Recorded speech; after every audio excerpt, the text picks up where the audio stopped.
In this video, we're going to see how to create an animated list view using the Animate package. We're going to implement this in 3 simple steps. Step 1. Install the Animate package using the following command.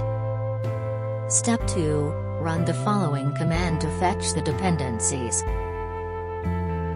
Step 3. Inside the list view.builder, wrap the returned widget with the fade in up widget.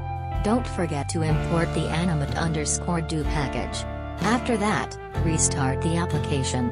Your animated list view is ready.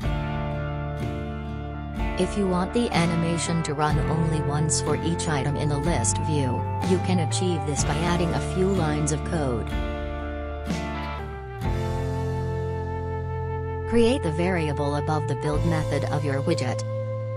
Add these lines inside the list view.builder widget, within the item builder function. Then restart the application. Your animated list view will be ready. Thanks for watching. Subscribe now and keep rock with Flutter.